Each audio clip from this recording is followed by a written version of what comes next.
नमस्कार दोस्तों, मैं हूं अक्षय और आप सुन रहे हैं best horror podcast Hindi horror stories. कहानी की शुरुआत करने से पहले एक छोटी सी गुजारिश है। आप में से कई मेरे दोस्त लोग कहानी को तो एंजॉय करते हैं लेकिन वीडियो लाइक नहीं करते। तो आपसे रिक्वेस्ट है कि हमारा मोटिवेशन बनाए रखने के लिए वीडियो लाइक करके हमसे जुड़ जाइए। धन्यवाद। हेलो रमन, कल के लिए सब कुछ तैयार है ना? रमन, हाँ यार, पर सुन, विवेक और वरुण को समझा दिया है ना कि वह हद में रहकर हर काम करें। मैं इसी शर्त पर तुम लोगों के साथ जा रहा हूं। राहुल, अरे हाँ बाबा। मिस्टर डरपोक, सब समझा दिया है। सुन, कल हम तुझे तेरे घर के सामने वाले चौक से पिक कर लेंगे। तू रेडी रहना, इट विल बी फोन। अगले दिन राहुल, विवेक और वरुण आते हैं कार में और रमन को पिक करके निकल पड़ते हैं अपने टूर पर। उनकी गाड़ी एक होटल के आगे रुकती है। रमन, अरे यारों, ये कैसी जगह रोका है कार? विवेक, रमन, तुझे जरा भी नेचुरल ब्यूटी की कद्र नहीं है ना? इतनी सुंदर जगह है, गौर से देख। वरुण, सच में यार, अब लग रहा है हम एडवेंचरस ट्रिप पर आए हैं। रमन, राहुल, ये क्या? तुमने तो कहा था यहाँ ये लोग अपनी मनमानी नहीं करेंगे। फिर यह सब क्या कह रहे हैं और हम सब इस सुनसान और वीरान सी जगह पर क्या कर रहे हैं? राहुल, चिल यार। रमन, हमने इसी होटल में रूम बुक किया है। अरे यार, यह शहर से बाहर है इसलिए उसका रेट भी कम है। शहर में एक दिन के रेट पर हम यहाँ 3 दिन रह पाएंगे और उस बचे हुए पैसों से और मस्ती कर पाएंगे। रमन, तूने मुझे यह सब पहले क्यों नहीं बताया? पर इस होटल को देखकर बड़ा अजीब सा लग रहा है। तुम लोगों ने सही से सब कुछ पता तो लगाया है ना? कहीं पैसे बचाने के चक्कर में हमें यह ट्रिप महंगी ना पड़ जाए। विवेक, अरे रमन, तू बड़ा डरपोक है, इसी वजह से हम तुझे कुछ बताना नहीं चाहते। तुझे तो लड़की होना चाहिए था। एक बात बता, तू लड़का ही है ना? रमन गुस्से में, हाँ मैं लड़का ही हूं, पर तुम लोगों की तरह बिगड़ैल नहीं। मुझे अपनी हद पता है। वरुण, ओह कम ऑन फ्रेंड्स, हम यहाँ एंजॉय करने आए हैं, ना कि लड़ने। चलो, बहुत थक गया हूँ, थोड़ा आराम करके फिर घूमने निकलेंगे। सभी अंदर उस होटल में जाते हैं। बाहर से वह होटल जितना अजीब था, पर अंदर से वह बड़ा ही था शानदार। रमन को भी वह होटल बहुत पसंद आया। रमन, सच में यारों, यह होटल तो बड़ा ही शानदार है, पर मुझे यह समझ नहीं आ रहा इसका रेट इतना कम क्यों है। विवेक, अरे यार, इससे पहले इसे होटल से प्रॉब्लम थी और अब इसके रेट से। बहुत बड़ी गलती हो गई जो इसे भी साथ ले आए, पूरा मजा ही खराब कर रहा है। राहुल, छोड़ना, चल सब अपने कमरे में फ्रेश होते हैं। फिर चारों अपने अपने कमरे में चले जाते हैं। रमन जिस कमरे में था वहां रूम सर्विस के लिए एक लड़का दरवाजा खटखटाता है। रमन, हाँ अंदर आओ। रूम सर्विस, हेलो सर, यह रही आपकी चाय। रमन, हाँ टेबल पर रख दो। यह कहकर वह उसे टिप के पैसे दे देता है। Room service, thank you sir. फिर वह जाने लगता है और अचानक ही घूमकर रमन से कहता है, सर, आपने मेरे बिना मांगे ही इतनी अच्छी टिप दे दी, इसलिए एक टिप मैं भी आपको देना चाहता हूं। हालांकि मुझे यह कहने के लिए सख्त मनाही है, पर फिर भी आपको देखकर ना जाने क्यों लगा कि यह तो आपसे कहना ही था। रमन गौर से उसकी ओर देखकर पूछता है, क्या बात है? रूम सर्विस सर, पूरा दिन तो ठीक है, लेकिन एक बार रात हो गई तो फिर आपका कमरा कोई कितना भी खटखटाए, आप दरवाजा खोलना मत और ना ही रात के वक्त होटल से बाहर या अंदर आना जाना। रमन इस बात को सुनकर डर जाता है और पूछता है, पर ऐसा क्यों? रूम सर्विस सर, इससे आगे मैं ज्यादा नहीं जानता।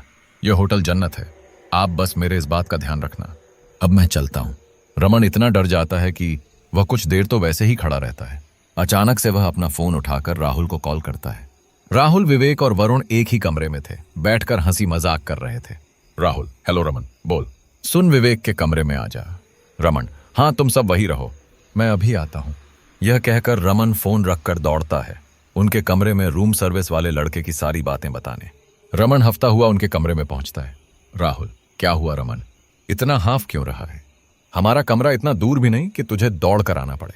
रमन, तुम सब यकीन नहीं करोगे, मुझे अभी अभी जो बातें पता चली हैं। विवेक, कौन सी बातें? देख रमन, सोच समझ कर कुछ भी कहना, मैं तुझे हमारा सारा फन बिगाड़ने नहीं दूंगा। रमन, फन? हम सब बहुत बड़ी मुसीबत में हैं। तुम लोगों ने अपने फन के चक्कर में यह भी ध्यान नहीं दिया कि इस होटल में और कोई भी गेस्ट नहीं है। इतना शानदार होटल और सारे कमरे खाली। वरुण, तो इसमें क्या है?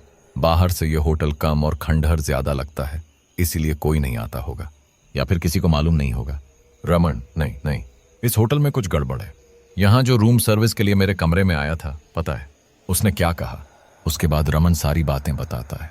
तीनों दोस्त रमन की बातें बड़े गौर से सुन रहे थे। फिर तीनों एक साथ हंसने लगते हैं।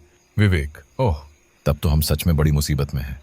मैं सोच रहा हूं जब मेरा दरवाज़ा कोई खटखटागा और जब मैं दरवाज़ा खोलूंगा कोई हॉट सी लड़की होगी तो कितना मजा आएगा। हमारा ट्रिप तो और भी मजेदार हो जाएगा। फिर सभी हंसने लगते हैं। रमन, क्या तुम लोग को यह बात सुनकर जरा भी डर नहीं लगा? मजाक कर रहे हो अभी भी? मैं तो कल सुबह होते ही यहां से निकल जाऊंगा। तुम लोगों को जो करना है करो। वरुण, पर आज रात को ही दरवाजा किसी ने खटखटा दिया तो क्या करोगे? फिर सभी हंसने लगते हैं। रमन गुस्से से अपने कमरे में वापस चला जाता है, पर जाते जाते सबसे फिर कहता है, दोस्तों, मैं तो दरवाजा नहीं खोलने वाला और तुम लोगों को भी कहूंगा कि दरवाजा मत खोलना। विवेक, हाँ तू तो चाहता ही है हमारी कोई गर्लफ्रेंड ना बने, क्योंकि तू तो बोरिंग है, पर मैं तो बिल्कुल भी बोरिंग नहीं। मुझे तो रात का ही इंतजार है, देखूं तो सही कौन आता है या फिर आती है।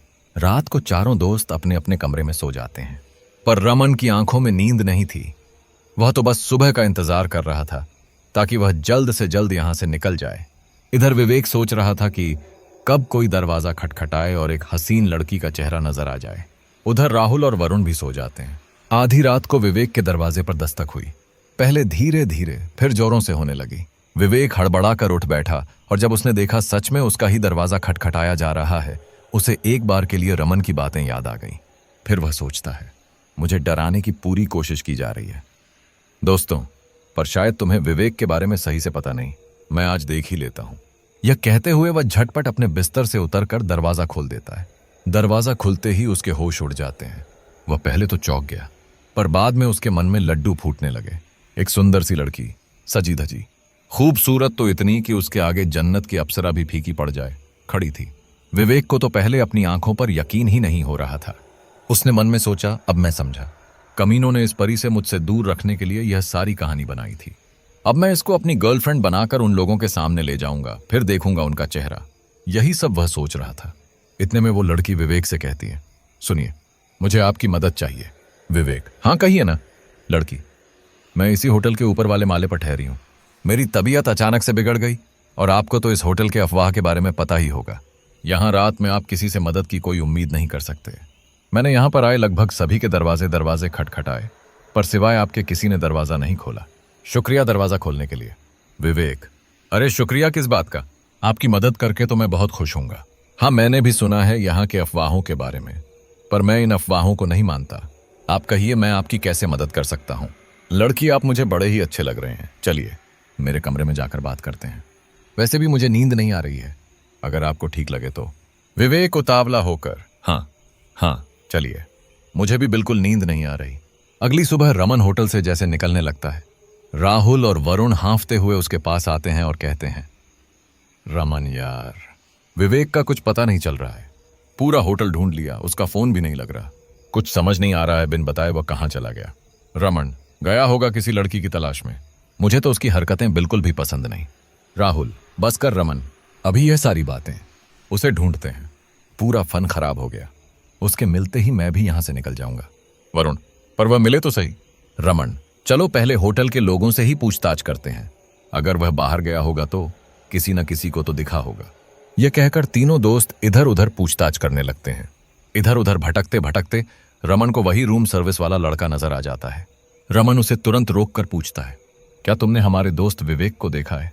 लड़का थोड़ी देर खामोश रहकर कहता है, सर, अगर पूरे होटल में वह आपको नहीं मिल रहा और अगर वह रात को गायब हुआ है, इसका मतलब तो फिर एक ही हो सकता है।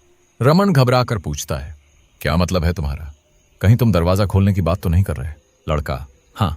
रमन दौड़ता हुआ अपने दोनों दोस्त के पास जाता है और कहता है, दोस्तों, रात होने से पहले हमें यहां से निकलना होगा, वरना बारी बारी से विवेक की तरह हम भी लापता हो जाएंगे। वरुण, रमन, हम जानते हैं विवेक को तुम पसंद नहीं करते, पर वह हमारा तो अच्छा दोस्त है ना। हम चारों यहां एक साथ आए थे और एक साथ ही जाएंगे। पता नहीं वह किस हाल में है, हमें उसे यूं अकेला नहीं छोड़ना चाहिए। ये मेरे अपने विचार है, बाकी जो जाना चाहता है वह जा सकता है, पर मैं अपने दोस्त को लिए बगैर यहां से नहीं जाऊंगा। रमन वरुण के नजदीक आकर कहता है, वरुण, पर शायद विवेक कभी वापस नहीं आएगा। वरुण, और तुम यह इतने यकीन के साथ कैसे कह सकते हो? रमन, याद है मैंने उस दिन तुम लोगों को उस रूम सर्विस वाले लड़के की सारी बातें बताई थी। वह मुझे अभी मिला था और उसी ने बताया कि विवेक ने कल रात दरवाजा खोल दिया होगा। वरुण, अच्छा कौन है वह जो सिर्फ तुझे ही मिलता है? जरा मुझसे भी तो मिलवाओ। पता है, अब तो मुझे लग रहा है कि तुमने ही उस लड़के के साथ मिलकर विवेक को कहीं गायब करवाया है और इसलिए यहां से भागना भी चाहते हो।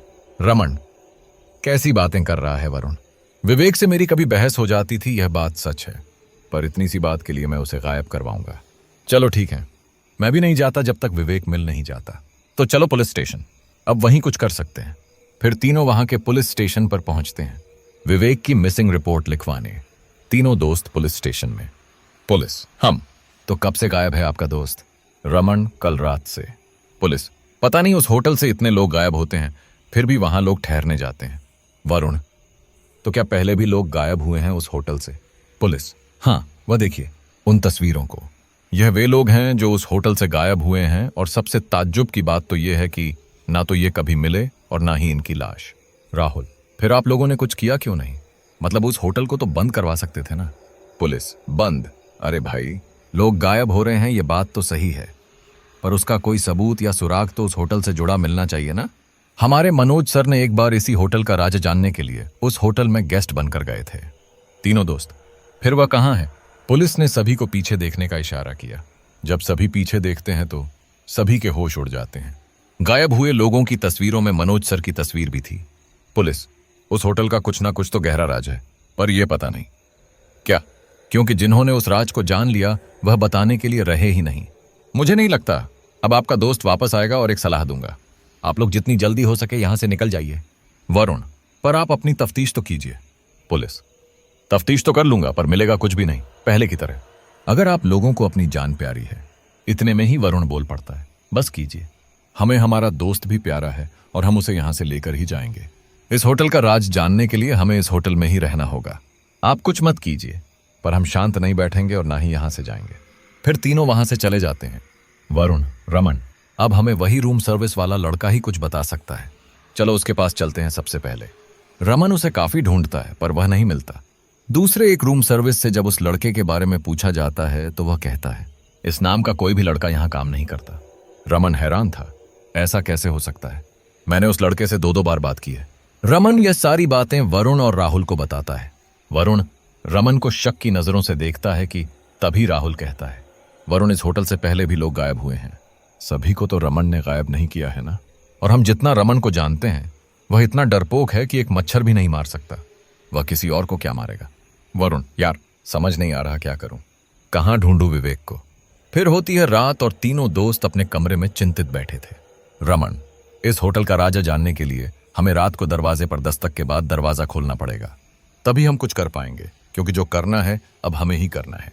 या तो राज जानेंगे या फिर और लोगों की तरह लापता हो जाएंगे, पर तसल्ली इस बात की रहेगी कि हमारी आखिरी सांस तक हम साथ थे। उस रात तीनों एक कमरे में बैठे दरवाजे पर दस्तक की राह तक रहे थे, पर कोई दस्तक नहीं हुई। वरुण ने तो कई बार दरवाजा भी खोल दिया, पर कुछ भी नजर नहीं आया। अगली सुबह जब तीनों की आंखें खुली, उन्हें बाकी दिनों की तरह मामूली सुबह ही लगी।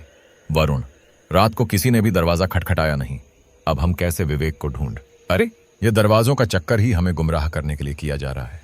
रमन, मैं बाहर जाकर उस रूम सर्विस वाले लड़के को ढूंढता हूं। रमन थोड़ी दूर गया ही था कि उसे वह लड़का दिख गया।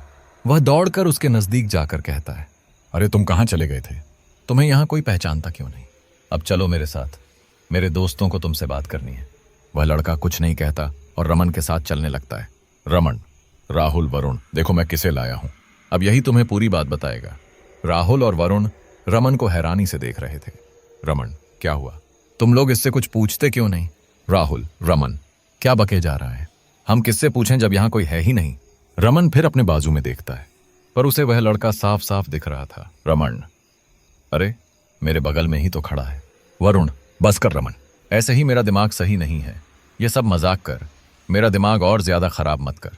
यह कहकर वरुण और राहुल वहां से चले जाते हैं। रमन उस लड़के को देखकर पूछता है, यह सब क्या है? तुम कौन हो और उन्हें कैसे नहीं दिख रहे? वह लड़का जोर से हंसकर कहने लगता है, दरवाजा मत खोलना कहा था ना। उसकी खूबसूरती पागल कर देती है और वह गायब हो जाता है। रमन तो कुछ देर वहां सुन्न खड़ा रहता है। उसे समझ नहीं आ रहा था जो उसकी आंखों के सामने चल रहा था, मानो कोई डरावना सपना देख रहा हो। फिर वह अपने कमरे में जाकर चुपचाप लेट जाता है, जहां उसकी आंख लग जाती है। रमन, तूने सही कहा था, मुझे दरवाजा नहीं खोलना चाहिए था और ना ही इस होटल में आना चाहिए था। यार मैं अब कभी वापस नहीं आऊंगा, तुम लोग मुझे ढूंढना बंद कर दो, चले जाओ यहां से। विवेक, रुक जा विवेक। फिर विवेक आंखों से ओझल हो जाता है। रमन हड़बड़ाकर उठ जाता है और वह सोचता है, क्या वाकई यह सपना था या विवेक मुझे कुछ बताने की कोशिश कर रहा था? क्या होता है उसके बाद, जानिए आगे। रमन ने सोचा, अब रात को मैं अकेले ही कमरे में रहूंगा। शायद उस दिन हम तीनों साथ थे, इसलिए दरवाजे पर दस्तक नहीं हुई। यह सोचते हुए रात को वह अपने कमरे में अकेला रहता है और वरुण, राहुल एक ही कमरे में। उस रात भी रमन जगा रहा और सतर्क रहा, पर दरवाजे पर ना तो दस्तक होनी थी और ना ही हुई। फिर अगली सुबह राहुल हफ्ता और डरता हुआ रमन के कमरे में आता है और कहता है, रमन, अब वरुण का कुछ पता नहीं चल रहा। पता नहीं यार, यह सब क्या हो रहा है? पहले विवेक और अब वरुण। रमन, मैं तो सोच रहा था कि कल रात मेरे दरवाजे पर दस्तक होगी, पर वहां तो तुम दोनों साथ है ना। राहुल, नहीं यार, पहले सोचा था कि साथ रहेंगे, पर तुझे तो पता है वरुण को लाइट जलाकर सोने की आदत है और मैं इतने उजाले में सो नहीं सकता, इसलिए मैं अपने कमरे में चला गया था। रमन, एक एक करके सभी गायब हो रहे हैं। राहुल, एक बात ध्यान से सुन, शायद अब अगला नंबर हम दोनों में से किसी का हो। हम दोनों में से जिसके भी दरवाजे पर पहले दस्तक होगी वह दूसरे को फोन करेगा। जब मरना ही है तो बारी बारी क्यों, एक साथ ही मरेंगे। राहुल, रमन, मैं तो कहता हूं हम यहां से चले जाते हैं। जब हमें पता ही है कि अब अगला नंबर हमारा है तो फिर जानबूझकर मौत को कुएं में क्यों कूदना।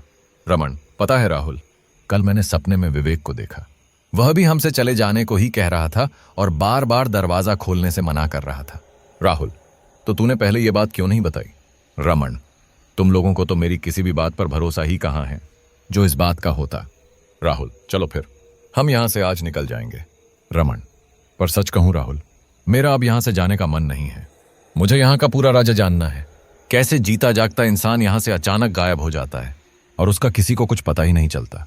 राहुल, पर राज जानने के लिए तू जिंदा भी तो होना चाहिए। रमन, गलत। राज जान तो जाएंगे, पर शायद किसी को बताने के लिए जिंदा ना बचे। सुन राहुल, दो दोस्तों को खो चुके हैं और उनके बिना अगर हम यहां से चले भी जाए तो जिंदगी भर ये ग्लानि में जिएंगे कि हम कायरों की तरह अपनी जान बचाकर भाग आए। राहुल, कह तो तू ठीक ही रहा है, अब या तो अपने दोस्तों को ढूंढेंगे या फिर उन्हीं में शामिल हो जाएंगे। रमन, याद है ना, आज अगर तेरे दरवाजे पर दस्तक हुई, दरवाजा खोलने से पहले मुझे कॉल करना। राहुल ठीक है कहकर वहां से चला जाता है और फिर होती है रात। दोनों की आंखों से नींद गायब थी। हल्की सी आहट भी उन्हें डराने के लिए काफी थी। कौन जाने अगली सुबह किसके नसीब में नहीं है और किसकी वह रात। आखिरी सांस बाकी थी। इंतजार करते करते काफी देर हो गई। रमन ने राहुल को फोन पर पूछा, क्या हुआ राहुल? राहुल, यार अभी तक तो कोई आहट नहीं हुई। रमन, ठीक है, चल थोड़ा आराम कर ले। यह कहकर रमन फोन रखकर बाथरूम चला जाता है। वह सोचता है, थोड़ा नहा लूं ताकि थकान थोड़ी उतर जाए। जैसे ही वह बाथरूम में नहाना शुरू करता है, उसका फोन बजने लगता है। बाथरूम में झरने की आवाज से उसे अपने फोन की आवाज सुनाई नहीं देती। फिर जब वह बाहर आता है, अपने फोन पर रमन का कॉल देखकर तुरंत उसे फोन करता है, पर यह क्या, रमन का फोन तो नॉट रीचेबल बता रहा था। रमन पूरी तरह से डर जाता है, कहीं राहुल भी तो। उसके हाथ कांपने लगते हैं। नहीं नहीं, मैं अभी उसके कमरे में जाता हूं, यह कहकर राहुल दौड़ने लगता है। रमन जल्दी से दरवाजा खोलता है और राहुल के कमरे में जाता है। वह जैसे ही राहुल के कमरे के बाहर आता है तो देखता है राहुल के कमरे के बाहर से एक जंगल का रास्ता है जिस पर राहुल चला जा रहा है। पर सबसे हैरानी की बात तो यह थी कि वह ना तो उस रास्ते पर जा पा रहा था और ना ही राहुल को उसकी आवाज सुनाई दे रही थी। मानो वह एक दर्शक है जो टीवी पर सब कुछ देख पा रहा हो, पर उससे कुछ कह और छू नहीं सकता। रमन, राहुल, राहुल, मत जा दोस्त, मत जा, माफ कर दे मुझे, तूने मुझे मना किया था पर मैंने ही नहीं सुना। मत जा दोस्त, मत जा, रुक जा, यह कहकर वह फूट फूट कर रोने लगता है। रमन राहुल को जाता देखकर बैठे बैठे रो रहा होता है कि अचानक उसे अपने पीछे किसी के खड़े होने का एहसास हुआ और जब वह पीछे मुड़ता है तो देखता है रूम सर्विस वाला वही लड़का खड़ा है। रमन दौड़कर उसके पास जाता है और जैसे ही वह उसे पकड़ना चाहता है, उसका हाथ उसके आर पार निकल जाता है। रमन हैरानी से उसे देखता रहता है। रूम सर्विस, मैंने तुम लोगों को पहले दिन ही कहा था दरवाजा मत खोलना, पर किसी ने मेरी बात नहीं मानी और अब जो तुम अपने दोस्त को जिस रास्ते पर चलता देख रहे हो वहां सिर्फ जा सकते हैं, लौटने का वहां से कोई रास्ता अब नहीं है। रमन, पर तुम ये सब कैसे जानते हो? और जब तुम्हें इतना ही कुछ पता था तो मुझे पहले क्यों नहीं बताया? रूम सर्विस, क्योंकि कोई भी ये सब देखे बिना यकीन नहीं करता। अब तुम लोगों को ही देख लो, मना किया था दरवाजा खोलने को, पर फिर भी दरवाजा तो खुला ना। रमन, पर तुम कौन हो और हमारी मदद क्यों करना चाहते थे? रूम सर्विस, मैं कौन हूं और तुम्हारी मदद क्यों करना चाहता हूं, इन सबसे ज्यादा जरूरी है आगे तुम्हें क्या करना है, वह सोचो। रमन, अच्छा ये सब तो समझ आ रहा है कि दरवाजा खोलने पर ही यह सब होता है, पर यह कौन है और क्यों कर रहा है? Room service. कहानी लंबी और पुरानी है, पर तुम्हारे लिए अच्छी है, क्योंकि तुम्हें यह कहानी तुम्हारे जिंदा रहते ही मालूम चल जाएगी, वरना कुछ की किस्मत तुम्हारे दोस्तों के जैसे भी होती है। पता है, यहां ना जाने कितने ही लोग अपनी जान गंवा चुके हैं। मैं यहां आते जाते हर मुसाफिर को चेतावनी देने चला आता हूं। जिन्होंने मेरी बात मानी वह यहां से जिंदा लौट गए, और जिन्होंने नहीं मानी वह लापता या यूं कहे दुनिया से चले गए। रमन, तुम ये सब छोड़ो और मुझे पूरी कहानी बताओ। जब तक पूरी कहानी मुझे मालूम नहीं होगी मैं कुछ भी नहीं कर पा रहा हूं। रूम सर्विस वाला लड़का कहानी बताना यूं शुरू करता है। लगभग 20 साल पहले की बात है। इस होटल का मालिक और उसका परिवार यही रहता था। होटल के मालिक का नाम रघुनाथ था और वह अपनी पत्नी तारा और इकलौते बेटे युवराज के साथ यहां रहता था। पूरे शहर में रघुनाथ का काफी बोलबाला था। वजह थी उसकी दौलत, और वह एक रईस जाना माना इंसान था। उनके उसी हवेली में बहुत सारे नौकर चाकर भी थे, और उनके बगीचे में एक माली किशन काम करता था।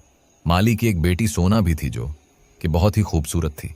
माली कभी उसे बाहर या हवेली में नहीं आने देता था, पर एक बार की बात है, माली काफी बीमार पड़ गया। सोना, बाबा, आप इतना बीमार है, बिस्तर से उठ भी नहीं पा रहे हैं। ऐसे में आपके काम का नुकसान हो रहा होगा ना, और बिना काम के मालिक पैसे भी नहीं देंगे, और जो इस महीने पैसे नहीं मिलेंगे तो हम खाएंगे क्या? किशन, हाँ बेटा, यही सोच सोच कर तो मैं और भी मरा जा रहा हूं। सोना, बाबा, आप कहे तो मैं चली जाऊं काम करने। किशन, ना लाडो, तू इन अमीरों को नहीं जानती। यह हम गरीबों को अपनी जागीर समझते हैं, और गरीबों के घर खूबसूरत लड़की का जन्म लेना किसी श्राप से कम नहीं होता। मैं नहीं चाहता वहां तुझ पर किसी की भी बुरी नजर पड़े। सोना, पर बाबा, इस डर के साथ अगर हम घर पर बैठे रहे तो भूखों मरने की नौबत आ जाएगी। किशन कुछ देर सोचता है और सोना को जाने की इजाजत दे देता है, पर वह उसे कहता है, सुन बेटा, वहां जाना, अपना काम करना और सीधे घर। तुझे जाने देना है तो नहीं चाहता था, पर यह कमबख्त शरीर साथ ही नहीं दे रहा है। सोना, बाबा, आप चिंता मत कीजिए, मैं पूरे मन से काम करूंगी और तब तक आपको भी आराम मिल जाएगा। सोना खुशी खुशी हवेली पहुंच जाती है अपना काम करने। शाम को किशन बेसब्री से उसका इंतजार कर रहा था। थोड़ी देर बाद सोना आती है। किशन, बेटा, कैसा था तेरा पहला दिन? सोना, बाबा, आप बेकार में ही इतनी चिंता कर रहे थे, मुझे तो वहां बहुत अच्छा लगा। किशन, बेटा, तू सिर्फ बगीचे में ही रहना, अपना काम खत्म करके सीधा घर पर आ जाना, और मालिकों के सामने तो पड़ना ही मत। सोना, बाबा, आप वहां के मालिकों से इतना क्यों डरते हैं? किशन, बेटा, मैं वहां पिछले 20 सालों से काम कर रहा हूं, और जब मैं ऐसा कह रहा हूं तो जरूर कोई ना कोई वजह तो होगी। तू बस मेरी बात को हमेशा ध्यान में रखना। फिर सोना ऐसा ही करती। उसे उस बगीचे के फूलों पौधों से इतना प्रेम हो गया था कि उसका और किसी भी चीज में ध्यान ही नहीं जाता था। ऐसे ही लगभग 1 हफ्ता बीत जाता है। एक दिन सोना एक एक पौधे को बारीकी से देखकर उसमें दवा का छिड़काव कर रही थी। वह कभी फूलों से खेलती तो कभी तितलियों से। वह इन सब में जब व्यस्त थी तब वहां से उस हवेली के मालिक का बेटा युवराज अपनी कार से गुजर रहा था। जब उसकी नजर सोना पर पड़ी, वह उसका दीवाना हो गया। वह गाड़ी से उतरकर सीधे सोना के पास जाता है। सोना उससे देख थोड़ा डर जाती है, क्योंकि उसके बाबा ने क्या कहा था उसे अच्छे से याद था। युवराज, क्या तुम हमारी माली की रिश्तेदार हो? सोना, हाँ, मैं उनकी बेटी हूं। सोना, युवराज, जैसा नाम वैसा रूप। सोना थोड़ा घबरा कर कहती है, मालिक, मेरा काम हो गया, मैं चलती हूं। युवराज, तुम पौधों की अच्छी देखभाल करती हो, मुझे भी सिखाओगी? सोना, पर आपको काम करने की क्या जरूरत? युवराज, जरूरत तो नहीं, पर यह मेरा शौक है। सोना युवराज की बातों से रीझ तो रही थी, पर उसे अपने बाबा की बातें भी याद थीं। युवराज, आज तो देर हो गई है, कल से आता हूं, क्या कहती हो, बनोगी मेरी गुरु? सोना मुस्कुराती हुई हां कहकर चली जाती है, और रास्ते भर यही सोचती है, कितने अच्छे हैं मालिक, बाबा बेकार में ही इतना डर रहे थे। फिर सोना घर आ जाती है और किशन से आज की सारी घटना बताती है। किशन, जिस बात का डर था वही हुआ। सोना, क्या कह रहे हैं बाबा? डर किस बात का? सोना, बाबा, किस बात का डर? किशन, बेटा, युवराज बहुत ही अय्याश लड़का है, उसके लिए लड़कियां बस इस्तेमाल की चीज है, जब जिससे मन भर गया उसको छोड़ दिया।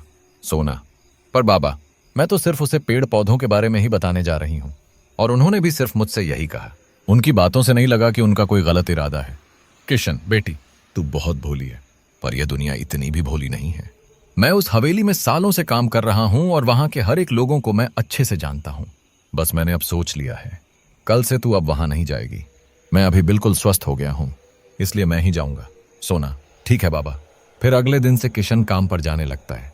युवराज जब सोना को ढूंढता हुआ बगीचे में आता है तो किशन उससे कहता है, युवराज बाबा, मेरी तबीयत ठीक नहीं थी इसलिए सोना आती थी। अब मैं बिल्कुल ठीक हूं, अब से मैं ही आऊंगा। युवराज वहां से चला जाता है और अपने बावर्ची के बेटे राजू से सोना का पता पूछता है, क्योंकि उस हवेली में लगभग सभी को पता था कि बावर्ची और माली के परिवार में काफी दोस्ती है। इसलिए युवराज ने सोना का पता राजू से पूछा, लेकिन सिर्फ राजू ही जानता था कि वह सोना पर जान छिड़कता है। यहां तक खुद सोना भी इस बात से अनजान थी। जब युवराज ने राजू से सोना का पता पूछा, पहले तो राजू थोड़ा डर गया, क्योंकि युवराज के बारे में उसे भी पता था, पर उसे सोना पर भरोसा था। सोना ऐसी ही किसी की बातों में नहीं आएगी।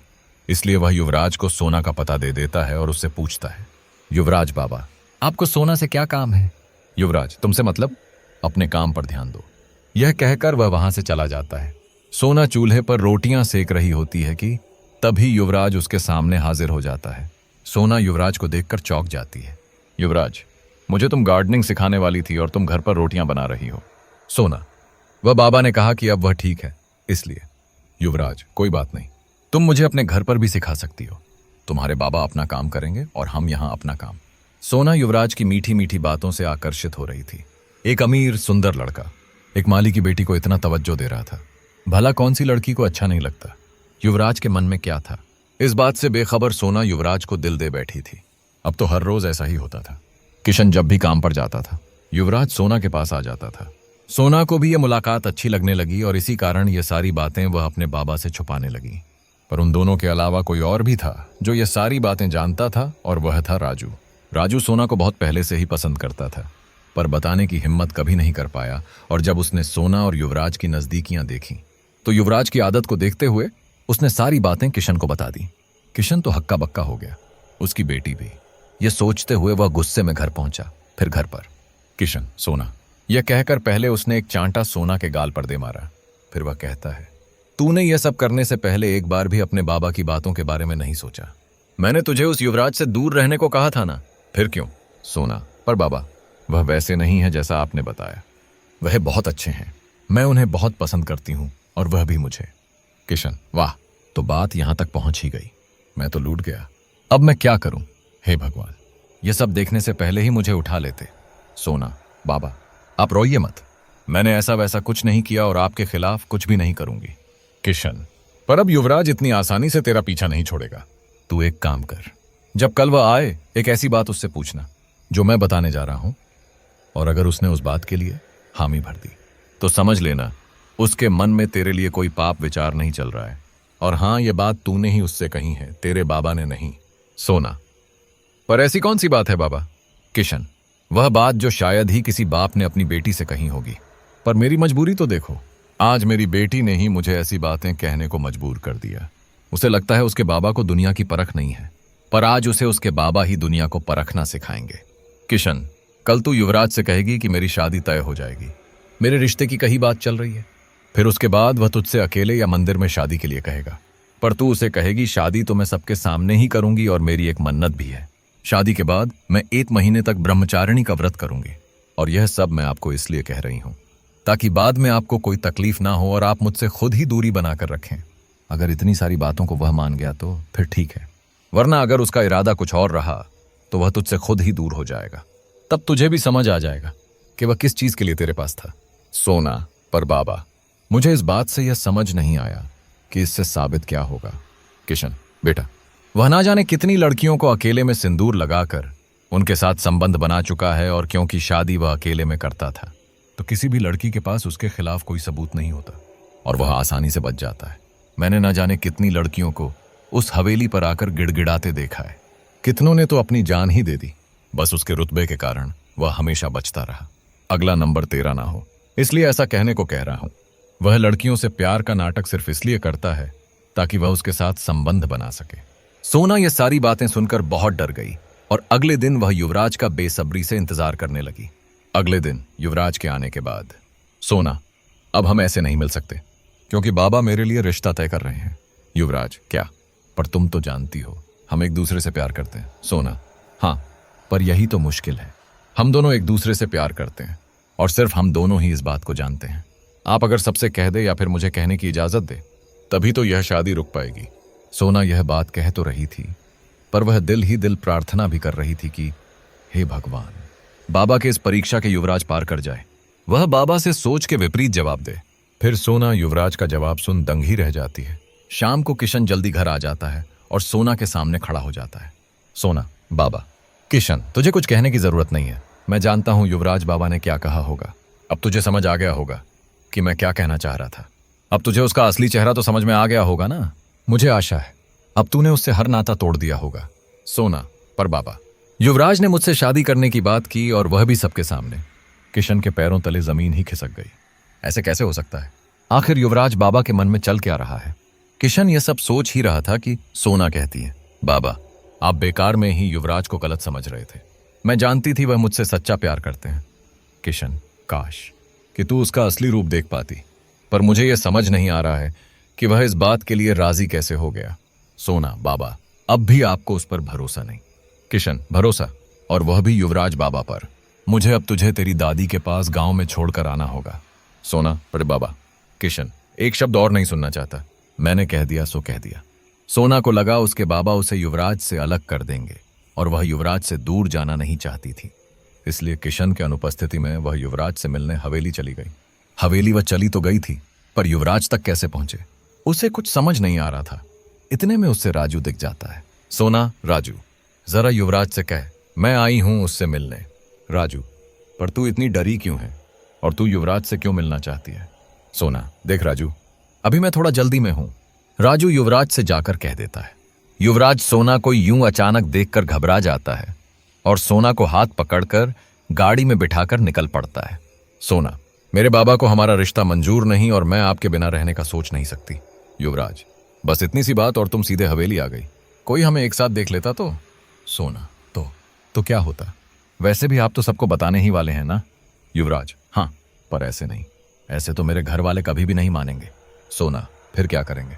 युवराज, हम पहले शादी करेंगे, फिर घर वालों के सामने जाएंगे। फिर चाहकर भी वह हमें मना नहीं कर पाएंगे। सोना को अब अपने बाबा की बात याद आ गई और वह सोचने लगी, कहीं बाबा की सोच सही तो नहीं थी। यह तो मुझसे अकेले में ही शादी की बात कर रहा है।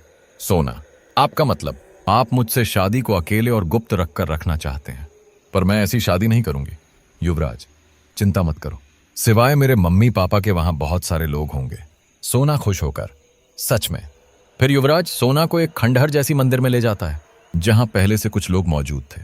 सोना और युवराज की शादी हो जाती है और फिर सोना को लिए युवराज निकल पड़ता है। सोना तो सोच रही थी वह अब अपने ससुराल यानी उस हवेली में जा रही थी, पर वास्तव सोना की सोच से परे था। युवराज सोना को हवेली में ना ले जाकर एक दूसरी जगह पर ले जाता है जो कि उसके शहर से कुछ ही दूरी पर थी। वह घर था तो बहुत बड़ा, पर था एक सुनसान सी जगह पर, मानो उस इलाके में एक वही घर हो।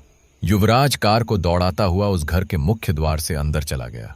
जितनी तेज वह कार दौड़ रही थी, शायद उससे कहीं ज्यादा तेज सोना की धड़कन थी और वह ना चाहते हुए भी अपने बाबा की बातों को याद किए जा रही थी।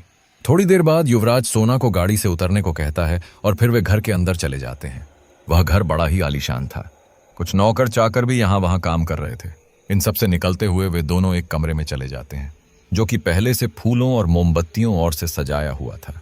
सोना, आप मुझे यहां क्यों लाए? हवेली में क्यों नहीं गए हम? युवराज, हम ऐसे ही वहां नहीं जा सकते। पहले मैं जाकर अपने मम्मी पापा से बात करूंगा, फिर तुम्हें उनके सामने ले जाऊंगा। तब तक तुम यहां आराम से रहो। यहां के लोगों को तुम्हारे बारे में सब पता है, तुम्हें कोई तकलीफ नहीं होगी। अभी मैं यहां से जाता हूं, रात को मिलता हूं। पर उसने यह बात भी ठान ली थी कि जब तक युवराज उसको पूरी दुनिया के सामने स्वीकार नहीं करेगा, वह उसके साथ कोई संबंध नहीं बनाएगी। मैंने बाबा का की एक बात तो नहीं मानी, पर अब मैं उनकी दूसरी बात जरूर मानूंगी। सोना नहीं सोचा। फिर होती है रात। युवराज वहां आता है और जैसे ही वह सोना के करीब पहुंचता है, सोना, मैंने आपको एक बात तो बताया ही नहीं। मैं शादी के बाद पूरे 1 महीने तक ब्रह्मचारिणी व्रत का पालन करूंगी, तो आपको मुझसे 1 महीने तक दूरी बनानी होगी। युवराज, ऐसा भी कोई व्रत होता है क्या?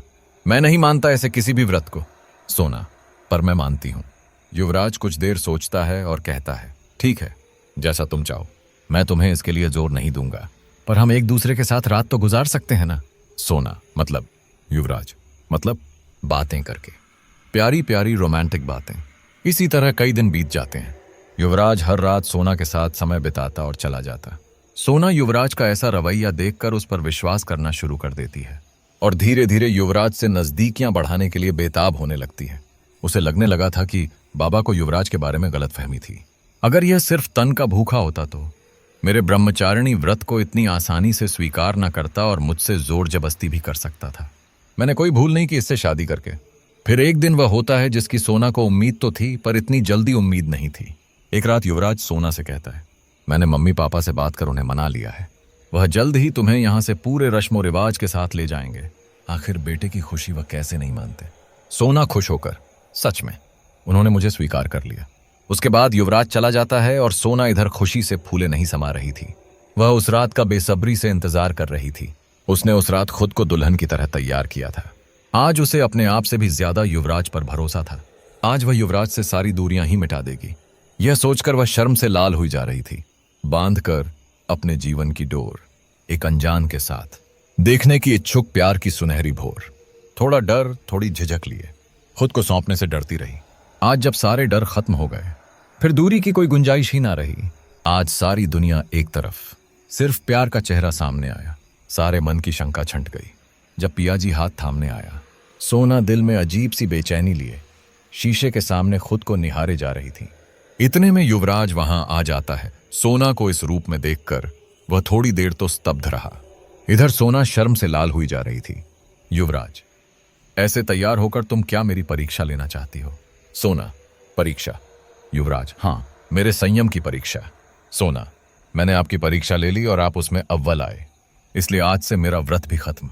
फिर दोनों एक दूसरे की बाहों में एक दूसरे को समर्पित हो जाते हैं। आज सोना तो 7वें आसमान पर थी। उसे अपने नसीब पर यकीन ही नहीं हो रहा था।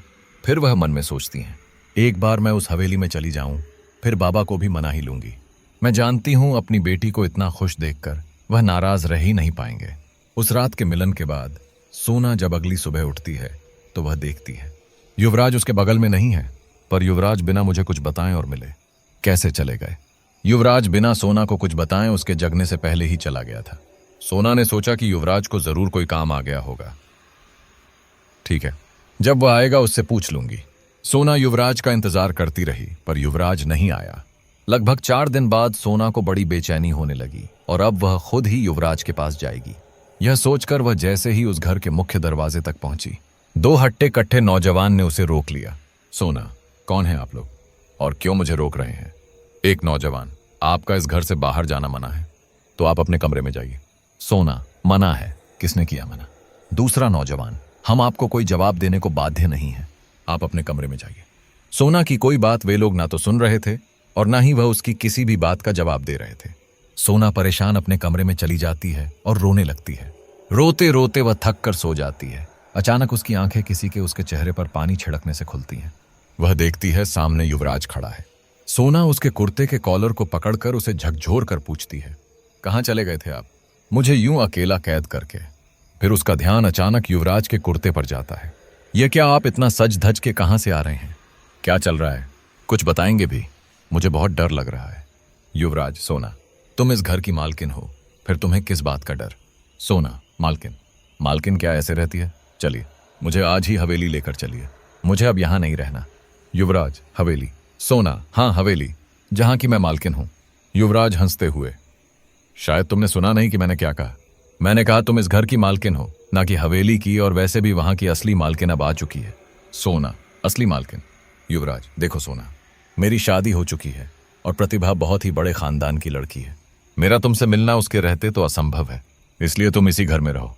यहां पर बारे में मेरे अलावा सिर्फ कुछ लोगों को पता है।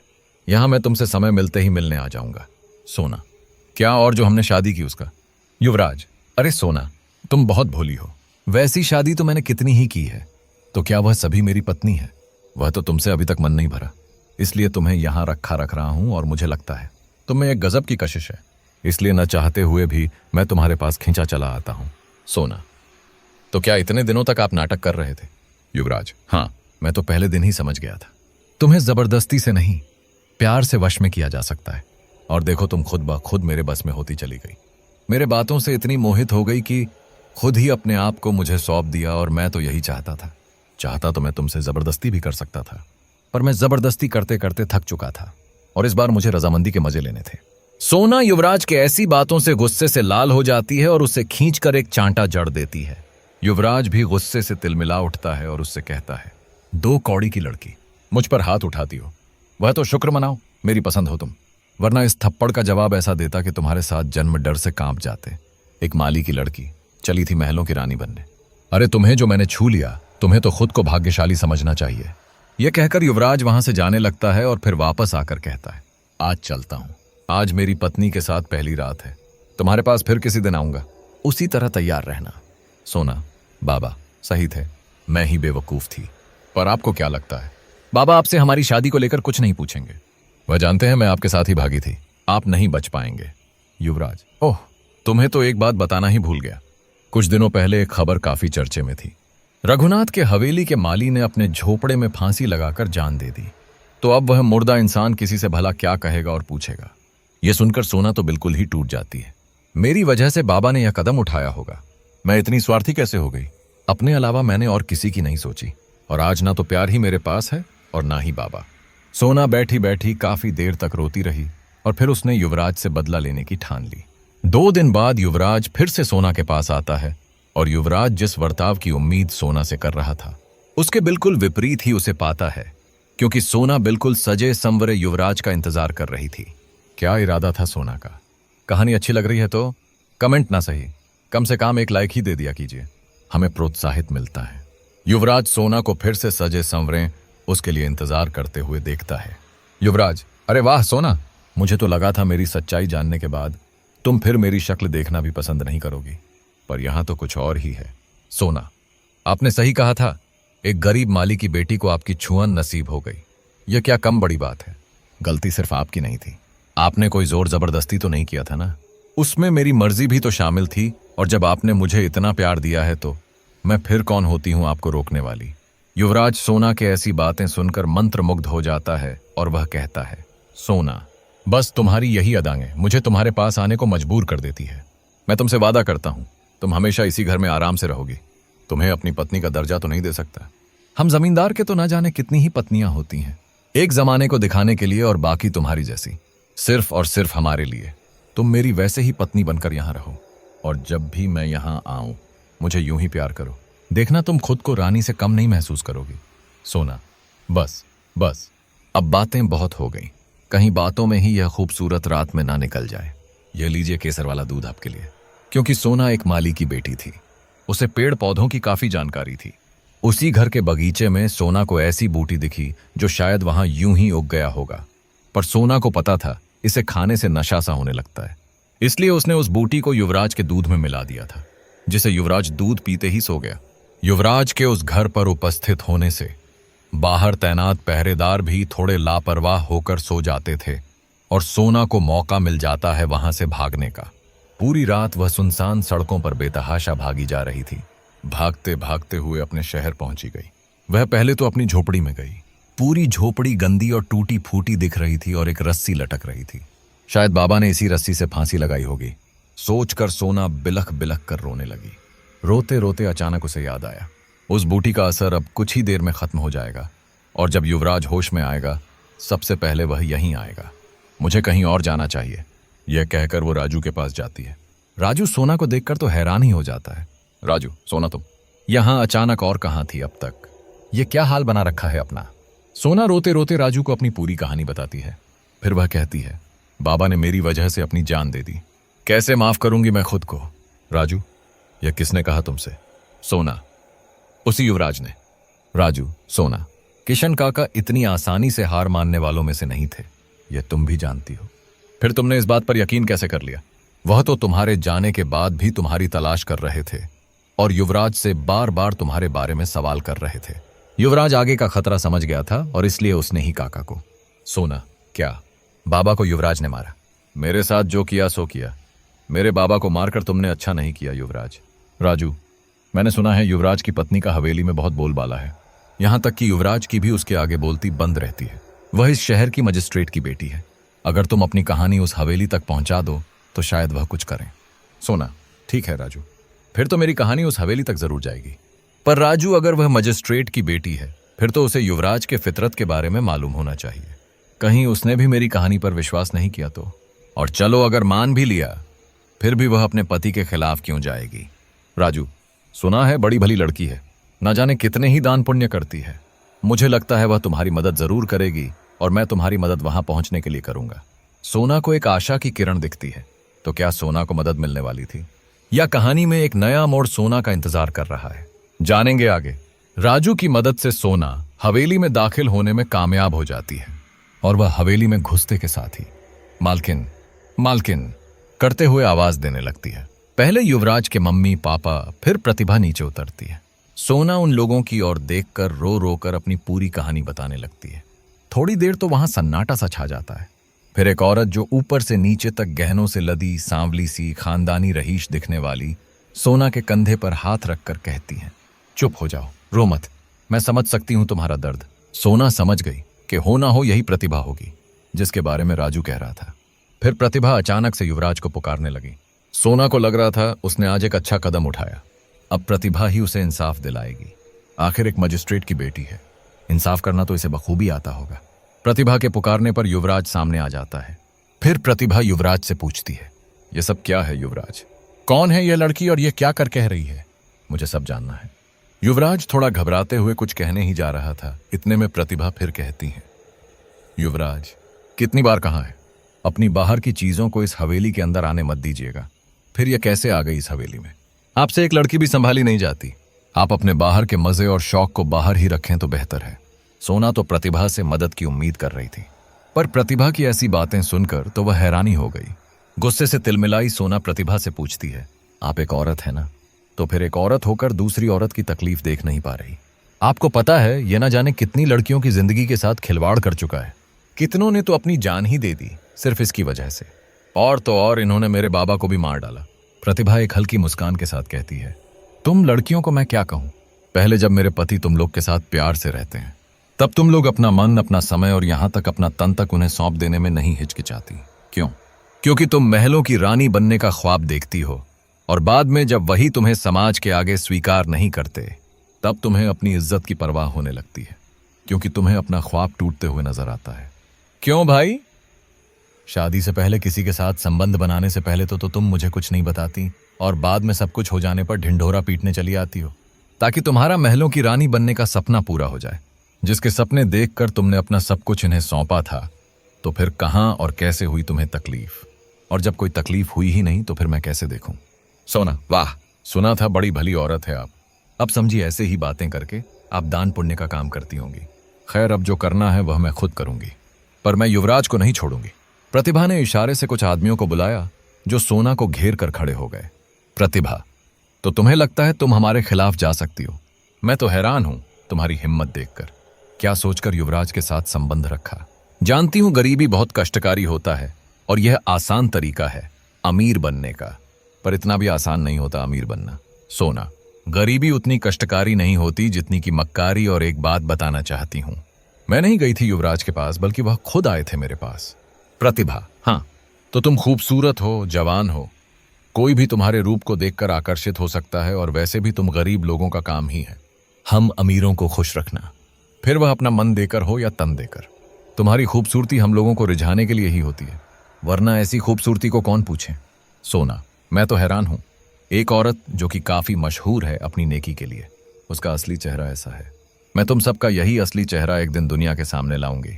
प्रतिभा, पर अफसोस, आज के बाद तुम दुनिया को कभी देख ही नहीं पाओगी।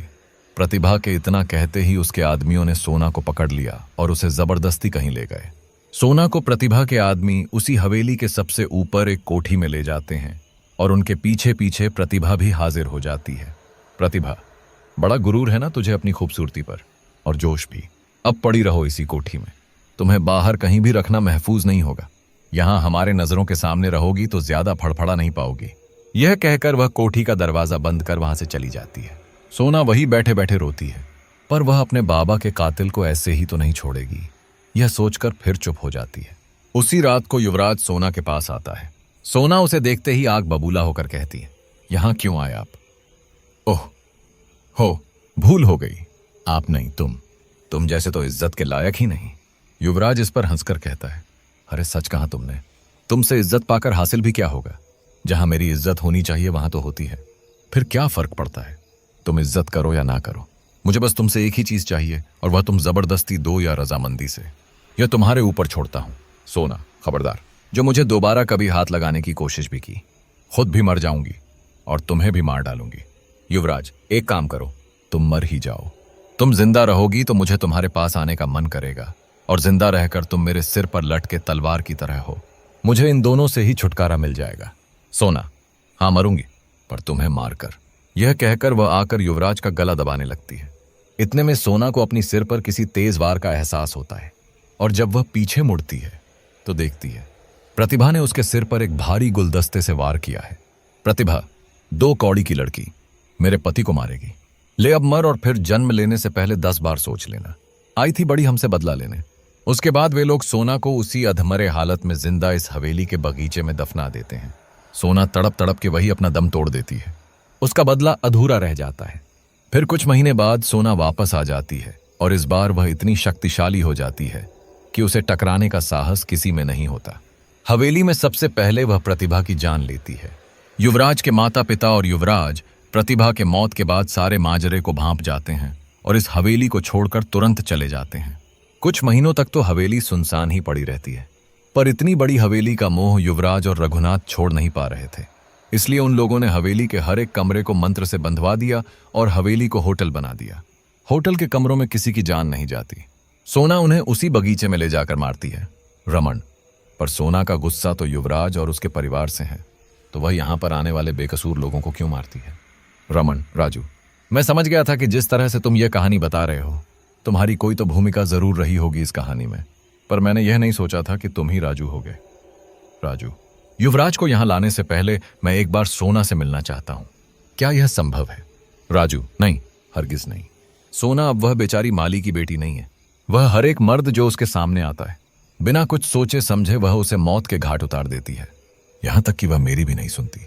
रमन, पर मैं उसे मिलकर उसे यह विश्वास दिलाना चाहता हूं कि मैं युवराज को यहां लाकर उसके बदले को पूरा करवाकर उसे मुक्ति दिलाऊंगा। तब तक वह किसी की हत्या ना करे। मुझे यकीन है मैं उसे विश्वास दिला सकता हूं। राजू, ठीक है, मैं मिलवाने की कोशिश करूंगा, पर एक बात मेरी ध्यान से सुन लो। वह तुमसे तुम्हारे दरवाजे के बाहर ही मिलेगी। जब वह दरवाजा खटखटाए तो तुम दरवाजा तो खोलोगे, पर उसकी आंखों में नहीं, उसके पैरों में देखना। आंखों में देखोगे तो तुम उसके वश में हो जाओगे, और फिर चाहकर भी अपनी जान बचा नहीं पाओगे। लेकिन इस बात की भी कोई तसल्ली नहीं है कि ऐसा करने पर भी तुम बच जाओगे, पर कोशिश तुम करना चाहते हो, इसीलिए मैं इतना सब कुछ कह रहा हूं। फिर होती है रात, और रमन को इंतजार होता है उस पल का जब उसके दरवाजे पर होगी दस्तक। रात को रमन बड़ी बेसब्री से सोना का इंतजार कर रहा था, और फिर आधी रात को उसके दरवाजे पर दस्तक हुई। जब रमन ने दरवाजे की चाबी वाली जगह से झांका, एक भयानक चेहरा उसे ही देख रहा था। वह एकदम से डर कर कांपने लगा। दरवाजा खोले या ना खोले उसे समझ ही नहीं आ रहा था, पर अगर उसने आज यह मौका गंवा दिया, फिर न जाने कितने ही बेकसूर मारे जाएंगे, और यही सोचकर उसने दरवाजा खोल ही दिया। दरवाजा खोलते ही रमन बाहर का दृश्य देखकर हैरान ही हो गया। यह वही दृश्य था जो उसने अपने दोस्त राहुल के समय देखा था। बिल्कुल वही जंगल का रास्ता जिस पर राहुल चलकर किसी के वश में चला जा रहा था। रमन ने वह दृश्य तो देखा, पर उसने तुरंत ही सोना के पैरों की ओर अपनी नजरें टिका दी, क्योंकि उसे राजू की बातें याद थीं। सोना सामने खड़ी थी और रमन की धड़कनें इतनी तेज पहले कभी न थी। रमन के नीचे की ओर देखने से सोना का कोई भी बस रमन पर चल नहीं रहा था। गुस्से से तिलमिलाई सोना कहती है, देख मेरी तरफ। मैं कहती हूं, देख मेरी तरफ। फिर उसने अपनी आवाज और रूप को इतना भयानक बना लिया कि कोई भी अपने होश खो बैठे, पर रमन एकटक नीचे ही देखता रहा। फिर काफी देर हल्ला मचाने के बाद सोना थोड़ी शांत हो जाती है। तब फिर रमन बोलता है, सोना, मुझे तुम्हारी कहानी पता है, और मैं जानता हूं तुम अपने पर हुए अत्याचार का बदला चाहती हो, पर जरा गौर से देखो मुझे। मैं युवराज नहीं हूं, और ना ही वे लोग युवराज थे जिनको अभी तक तुमने मार दिया। तुम इन बेकसूर लोगों को मारकर बिल्कुल युवराज जैसे ही काम कर रही हो। फिर तुम में और युवराज में फर्क ही क्या है? सोना रोते रोते कहती है, किसी ने मेरी मदद नहीं की। तड़प रही थी मैं एक एक सांस के लिए, पर किसी ने मेरी मदद नहीं की। रमन, तड़प सिर्फ तुम ही नहीं रही थी, राजू भी तड़प रहा था। उसकी मौत भी तुम्हारे कारण ही हुई थी। फिर भी उसने कभी भी बेकसूर लोगों को मारने का नहीं सोचा। उल्टा वह तुम्हारी इन हरकतों से लोगों को बचाने चला आता है। तुम अपना बदला लेने के लिए तड़प रही हो, और वह मुक्त होने के लिए। तुम्हारा कातिल युवराज और उसका परिवार है ना, फिर तुम ऐसे ही बेकसूर लोगों को क्यों मार रही हो? सोना, मैं चाहती हूं यहां की घटनाएं सुनकर वह परेशान होकर यहां आ जाए। या इस हवेली में और कोई आए ही ना। मैं युवराज को उसी तरह तड़प कर मरते देखना चाहती हूँ, तभी मुझे शांति मिलेगी। उसने सिर्फ मुझे ही नहीं, मेरे बाबा राजू सभी को मारा है। मैं उसके पूरे परिवार को मारना चाहती हूँ, और मैं यह भी जानती हूँ वह यहाँ इस हवेली में कभी नहीं आएंगे। रमन, अगर युवराज और उसके परिवार को मारने से ही तुम्हें शांति मिलेगी तो आज मैं तुमसे वादा करता हूँ, मैं लाऊंगा युवराज और उसके परिवार को यहाँ। तब ले लेना उन लोगों से बदला, पर तब तक तुम किसी और बेकसूर की हत्या नहीं करोगी, यह वादा करो मुझसे। सोना, तुम्हें क्या लगता है तुम्हारे कह देने भर से मैं तुम पर यकीन कर लूंगी? मुझे अच्छे से पता है युवराज इस हवेली में कभी नहीं आएगा, क्योंकि उसने मुझे उसी दिन देख लिया था जब मैं प्रतिभा को मार रही थी। रमन, क्या प्रतिभा को मारते वक्त युवराज ने तुम्हें देख लिया था तो तुमने उसी वक्त युवराज को मारा क्यों नहीं? सोना, प्रतिभा को मारने के बाद मैं युवराज को ही मारना चाहती थी, पर युवराज मुझे देख लेने के बाद बड़ी फुर्ती से वह और उसके माता पिता ने भोले बाबा की लॉकेट पहन ली। गले में वह लॉकेट होने की वजह से मैं उस वक्त उनका कुछ बिगाड़ नहीं पाई, और उसके बाद वे फिर कभी इस हवेली में आए ही नहीं और ना ही कभी आएंगे। रमन सोना के इस बात पर उसके करीब जाकर कहता है, मैं लाऊंगा उन्हें इस हवेली में, तुमसे वादा करता हूं, मुझ पर यकीन करो। रमन ने यह कहते वक्त सोना की आंखों में देख लिया। अब तक वह नजर नीचे करके सोना से यह सारी बातें कर रहा था, पर उसके सोना को देखते ही सोना एक हैवानी हंसी के साथ रमन को भी अपने वश में कर लेती है। फिर वह हंसते हंसते कहती है, मैं किसी भी मर्द पर अब भरोसा नहीं करती, मैं किसी को नहीं छोड़ूंगी। जो यहां आएगा दरवाजा खोलेगा वह मरेगा। रमन भी अब सोना के वश में उसके साथ चलने लगा। रमन सोना के साथ वशीभूत होकर जब चला जा रहा था, राजू सोना के सामने एकदम से आकर खड़ा हो जाता है। सोना, हट जा राजू, मेरे रास्ते में रुकावट ना बन। राजू, बहुत हो गया सोना, बेकसूर लोगों को मारना। इस भले लड़के को मैं तुम्हें मारने नहीं दूंगा।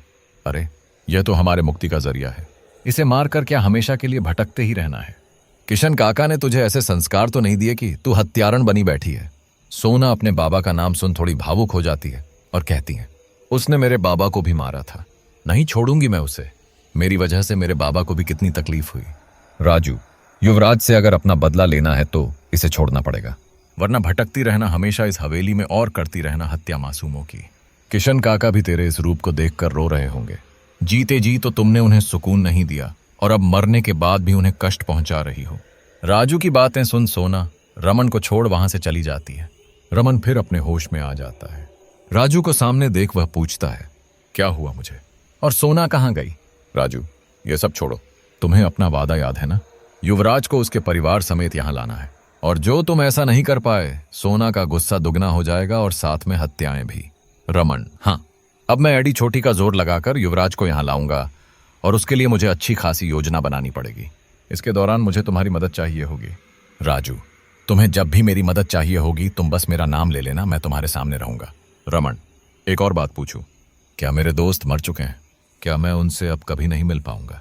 राजू उदास होकर, हाँ, वे लोग मर चुके हैं, तुम नहीं मिल सकते उनसे अब कभी भी। रमन, पर उनकी लाश, वह कहाँ है? सोना उनके साथ क्या करती है? राजू, फिलहाल के लिए बस इतना जान लो, उनकी लाशें यहीं कहीं हैं, पर कहाँ, यह सोना के अलावा और कोई नहीं जानता। रमन राजू की बातें सुनकर भावुक हो जाता है। फिर वह राजू से कहता है, युवराज सिर्फ तुम लोगों का कातिल नहीं, उन सभी का कातिल है जिसकी जान इस होटल में गई है, यह जानते हुए भी कि सोना की आत्मा यहां सभी को मार रही है। उसने यह होटल को बंद नहीं किया और तो और इतना सस्ता कर दिया ताकि ज्यादा से ज्यादा लोग यहां आए। बस युवराज, बहुत हो गई तुम्हारी मनमानी, अब तुम्हें तुम्हारी असली जगह पर आना ही होगा। उसके बाद रमन एक योजना बनाता है जिसके तहत वह युवराज और उसके परिवार को इस होटल में ला सके। वर्तमान स्थिति, युवराज का घर। रघुनाथ, युवराज का पिता, बेटा, सुना है हमारे होटल में इन दिनों काफी लोग आए हुए थे और गायब हो गए। युवराज, हाँ, बहुत चर्बी चढ़ी है उस सस्ती लड़की को, जीते जी तो उसकी चली नहीं, अब मरकर अपनी चला रही हैं। तारा, युवराज की माँ, चाहे वह जितना भी फड़फड़ा ले उस हवेली के बाहर आने की हिम्मत नहीं है उसमें। युवराज, हाँ माँ, करने दो उसे जो करना है, लाश तो वहां किसी की मिलती नहीं, इसलिए पुलिस को भी कोई परेशानी नहीं होती। चलने दीजिए जैसे सब कुछ चल रहा है, आप तो मेरी शादी की तैयारियां कीजिए बस। तारा, बेटा, वह तो चली रही है, पर मुझे डर लग रहा है कहीं हर बार की तरह इस बार भी। युवराज, युवराज की मां हैं आप, डर आपको शोभा नहीं देता। Room service. सोना गुस्से में पागल हो चुकी है। वह युवराज को हर रात ढूंढने आती है और फिर जो भी दरवाजा खोल देता है उसे युवराज समझकर मार देती है। रमन, पर इस हवेली को होटल क्यों बनाया उन लोगों ने? Room service. खुद तो अब रह नहीं सकते सोना की वजह से, तो कुछ तो कमाई बनी रहे, इसलिए होटल इतनी सस्ती है ताकि लोग यहां पर आने को मजबूर हो जाए। युवराज और उसका परिवार सिर्फ अपना ही स्वार्थ देखते हैं। रमन, मुझे दो बातें बड़ी आश्चर्य कर रही हैं। पहली तो यह कि तुमने मुझे सोना की कहानी इतनी बारीकी से बताई, और कोई कहानी इतनी बारीकी से तभी बता सकता है जब वह उस कहानी को जिया हो, या फिर यूं कह ले अपनी आप बीती। सुनी सुनाई कहानी इतनी बारीकी से कहीं नहीं जा सकती। तो क्या तुम्हें यह कहानी सोना ने खुद बताई? क्या सोना मारने से पहले सभी को अपनी कहानी बताती है? और जब सोना के साथ यह सब घट रहा था, उसका वह दोस्त राजू, वह कहाँ था? उसने उसकी मदद नहीं की। इतनी लंबी कहानी में तुमने वह सुन और देख लिया जो मैंने बताई ही नहीं। तो सुनो कहानी का वह हिस्सा जो अभी तक मैंने नहीं बताई। Room service. तुमने पूछा राजू ने उसकी मदद क्यों नहीं की। जब सोना का उस कोठी में रखा गया था, राजू छुपते छुपाते उससे मिलने गया था। वह 1000 कोशिशें करके भी सोना के पास नहीं पहुंच नहीं पाता, पर हाँ, उसके पास कोई पहुंच जाता है, और वह था युवराज। युवराज को सोना की कोठी में जाने से पहले ही राजू मिल गया था, और राजू की कोशिशों को देख वह कहता है, बेचारी सोना को उसका प्रिय दोस्त बचाने आया है, पर इस दोस्त को यह नहीं पता कि वह खुद अब बचने नहीं वाला। राजू, युवराज बाबा, आप बहुत गलत कर रहे हैं, सोना को छोड़ दीजिए। युवराज, जरा इस बावर्ची की बातें तो सुनो, मुझे धमका रहा है, जा नहीं छोड़ता सोना को, क्या कर लेगा? राजू चुपचाप खड़ा ही रहता है। इतने में युवराज के आदमी आकर राजू को पकड़ लेते हैं, और उसके बाद यह कहकर रूम सर्विस वाला लड़का खामोश हो जाता है। रमन, उसके बाद क्या होता है? Room service. उसके बाद वह होता है जिसकी कल्पना करने से भी लोग सिहर जाएं। रमन, क्या कह रहे हो? साफ साफ बताओ। Room service. जिस जगह सोना को दफनाया था, ठीक उसी के नीचे राजू को भी जिंदा दफना दिया था युवराज ने। वह तड़प, वह दर्द, वह घुटन जो शायद कोई बयां ना कर पाए। एक एक सांस के लिए राजू छटपटाता रहा, पर फिर उसने भी अपनी आखिरी सांस ले ली। सोना के मरने से पहले ही राजू दुनिया छोड़ चुका था, फिर वह कैसे मदद करता सोना की? रमन, पर मुझे यह बताओ, वह तड़प, वह घुटन, वह छटपटाहट तुमने कैसे महसूस कर ली? मुझे तो वह दर्द, वह तड़प तुम्हारी ही आंखों में दिख रही है। Room service. क्योंकि राजू और कोई नहीं, मैं ही था, मैंने ही जिया है उस पल को, पर मेरा गुनहगार सिर्फ युवराज है। किसी मासूम की हत्या कर मेरा बदला पूरा नहीं होगा। सोना तो बदले की आग में सही गलत भूल चुकी है, उसको तो मैं रोक नहीं पा रहा, इसलिए इस होटल में ठहरे बेकसूर लोगों को ही दरवाजा खोलने से रोकने चला आता हूं। रमन, पर ऐसा कब तक चलेगा? क्या सोना हमेशा ऐसे ही बेकसूर लोगों को मारती रहेगी? ऐसे में तो वह भी वही गुनाह कर रही है जिसकी कभी वह शिकार हुई थी। राजू, जिस दिन सोना युवराज और उसके परिवार को खत्म कर अपना बदला ले लेगी, उसके यहां रुकने का कोई मकसद ही नहीं बचेगा, और तब वह यहां से चली जाएगी, और साथ में मैं भी। पर मुश्किल तो यह है कि युवराज और उसका परिवार इस होटल में कभी नहीं आते, और हम यहां से बाहर जा नहीं सकते। रमन, ठीक है, मैं अपने दोस्तों को तो बचा नहीं सका, पर मेरे दोस्त जैसे कईयों को जरूर बचाऊंगा। युवराज को उसके परिवार समेत मैं यहां लाऊंगा। राजू, पर इसमें बहुत खतरा है, तुम्हारी जान भी जा सकती है। रमन, अगर मेरी जान जाकर किसी की जान बचती है तो मैं उसे हंसते हंसते कुर्बान कर सकता हूं। तुम बस मुझे उसका पता दे दो, बाकी सब मुझ पर छोड़ दो। राजू फिर रमन को उसका पता दे देता है। तारा, बेटा, डरना तो मैं भी नहीं चाहती, पर पता नहीं तेरी हर शादी 2 महीने में खत्म क्यों हो जाती है। तेरी पत्नियों की रहस्यमयी मौत मुझे डरने पर मजबूर कर देती है। बाबा के अनुसार यह तेरी नसीब में आखिरी शादी है। प्रतिभा के बाद 2 शादियां हुई, पर हर लड़की 2 महीने में ही गुजर गई। समझ नहीं आ रहा कि यह इत्तेफाक है या कुछ और। कहीं तुमने ही तो कुछ नहीं किया ना? युवराज, चुप हो जाइए आप, कैसी बातें कर रही हैं? आपके इस डर को देखकर कहीं पुलिस मुझ पर शक न करने लगे। माँ, वे सारी बीमार थीं, इसलिए मर गई। तारा, पर सभी बीमार, यह कैसे संभव है? युवराज, माँ, अब आप ही ऐसी बातें करेंगी तो बाहर वाले भी उंगली उठाएंगे ना? रघुनाथ, युवराज सही कह रहा है, ऐसे बेफिजूल की बातें मत किया करो। चुप हो जाओ तुम, और इसकी शादी तक ऐसी बातें हरगिज मत करना। हवेली में सोना को युवराज का इंतजार था, और यहां युवराज की जिंदगी में अलग ही घटनाएं चल रही थीं। राज की बारात निकलने वाली थी कि तभी रमन वहां आता है। वह पुलिस के लिबास में होता है, और 2 लोग उसके साथ होते हैं, वह भी पुलिस के लिबास में ही होते हैं। रमन, मिस्टर युवराज, आपको हमारे साथ चलना पड़ेगा। आपके रायगढ़ वाले होटल में किसी की लाश मिली है और खुदाई का काम चालू है। हमें शक है वहां और भी लाशें हैं। युवराज, लाशें? देखिए जनाब, मैं अभी आपके साथ नहीं चल सकता। आप देख ही सकते हैं मेरी बारात निकलने वाली है। रमन, वैसे उम्र से तो काफी बड़े लगते हैं, तो फिर इतनी देर से शादी करने की वजह क्या मैं जान सकता हूं? तारा कुछ कहने ही जा रही थी, इतने में युवराज कहता है, मेरी जिंदगी, मैं कभी भी शादी करूं, आपसे मतलब। आप जाइए, मैं कल पहुंच जाऊंगा पुलिस स्टेशन। रमन, कल नहीं, आज और अभी चलना पड़ेगा आपको, और पुलिस स्टेशन नहीं, उस हवेली के बगीचे में जहां लाश मिली है। युवराज, क्या अभी? रुकिए, मुझे कमिश्नर से बात करने दीजिए। रमन, नहीं, फिलहाल आप किसी से बात नहीं कर सकते। आपको जो भी कुछ कहना है वही कहिएगा। कमिश्नर सर वही आपका इंतजार कर रहे हैं। रघुनाथ, पर उस होटल में हमारा परिवार नहीं जाता, ये बात कमिश्नर को भी पता है। फिर वह कैसे हमें वहां बुला रहे हैं? रुक जा बेटा, मैं अभी पता करता हूं।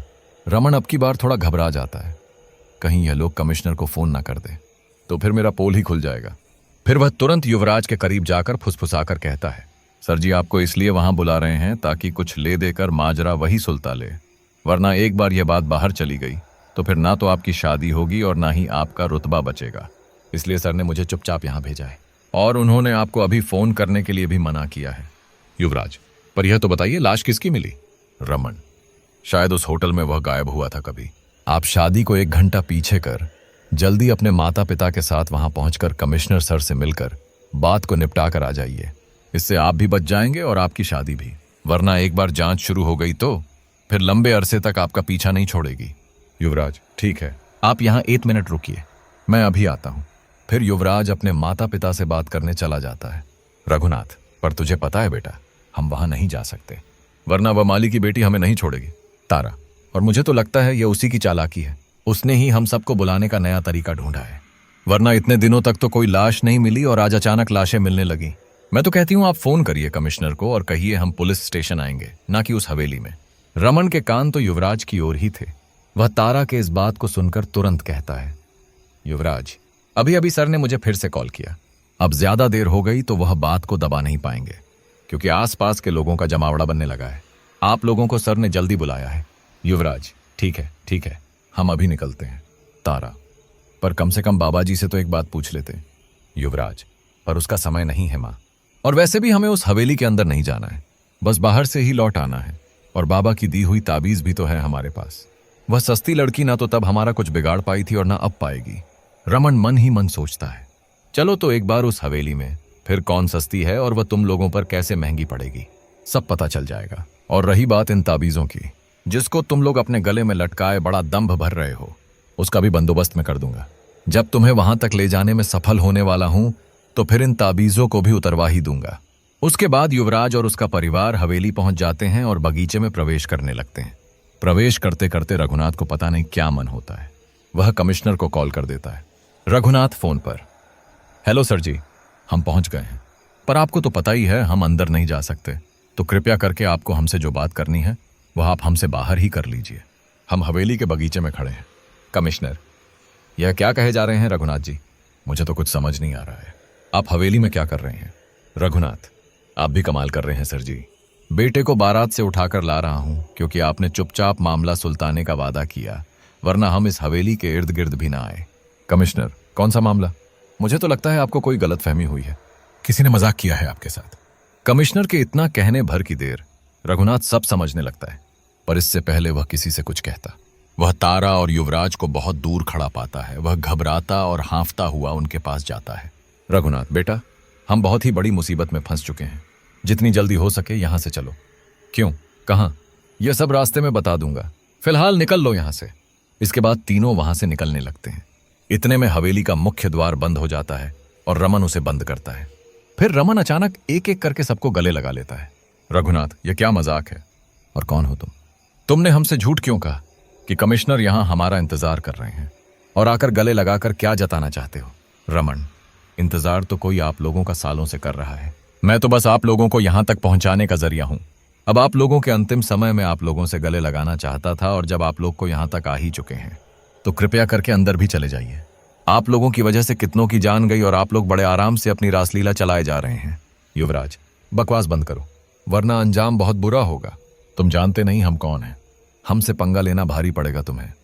रमन, बस बस, बहुत हो गई गीदड़ भंभक्कियां, खुद से अंदर जाइए, वरना जबरदस्ती करने से आपको भी अच्छा नहीं लगेगा। और युवराज, जरा अपने बुजुर्ग माता पिता की तो सोचो, कहीं धक्का मुक्की में इनकी हड्डियां टूट गई तो। हम यहां से जाकर ही रहेंगे और कह देना उस 2 टक्के की लड़की को, वह हमारा न तब कुछ बिगड़ पाई थी और ना आज पाएगी। इतना कहकर वह लोग जाने लगते हैं। पर जैसे ही युवराज अपने पैर आगे बढ़ाता है, उसको ऐसा महसूस होता है कि उसे कोई खींचे हुए हैं। युवराज को तो कोई नहीं दिखता, पर रमन को राजू दिख जाता है। राजू, रमन, अब तुम निश्चिंत रहो, ये लोग यहां से अब जा नहीं सकते। युवराज को तो कोई दिख नहीं रहा था, पर वह अपना हाथ भी छुड़ा नहीं पा रहा था। फिर युवराज घबराते हुए कहता है, कौन है, कौन है? मेरा हाथ छोड़ो। सोना, तुम मेरा कुछ बिगाड़ नहीं पाओगी, हमारे पास यह ताबीज। युवराज चौंक कर कहता है, ताबिश, ताबिश कहाँ गया? रघुनाथ और तारा भी देखते हैं, उनके गले में भी ताबीज नहीं है। युवराज, पापा, ताबीज कहाँ गया हमारा? ये सब क्या हो रहा है? रमन, तुम लोगों का ताबीज तो इस हवेली में घुसते के साथ ही निकल गया, याद है? मैंने आप लोगों को इतने प्यार से गले लगाया तो सोचा क्यों न लगे हाथ इस ताबीज को भी निकाल लूं। राजू, अब इन सबको ले जाओ। सोना कब से राह तक रही है। युवराज, राजू, रघुनाथ, क्या यह हमारे बावर्ची का बेटा राजू है? रमन, हाँ, आपकी याददाश्त तो बहुत अच्छी है, यह वही राजू है। मैं तो हैरान हूं, कोई इंसान इतना बेरहम कैसे हो सकता है? सिर्फ अपने कुकर्म छुपाने के लिए लगातार हत्याएं करता रहे। क्या किसी ने अंजाम की कोई फिक्र नहीं की? राजू सभी को लेकर अंदर चला जाता है और अब सभी सोना की राह तक रहे थे। थोड़ी देर में तेज हवाएं चलने लगती है और हवेली के सारी लाइटें बुझ जाती हैं। युवराज, सोना, माफ कर दो मुझे, मैंने तुम्हारे साथ बहुत गलत किया, माफ कर दो, माफ कर दो। रघुनाथ और तारा भी सोना से माफी मांगने और गिड़गिड़ाने लगे। इतने में एक आदमी धोती पहने, गले में गमछा लटकाए धीरे धीरे चलता हुआ आया। उसके चेहरे पर एक गुस्से वाली मुस्कान थी।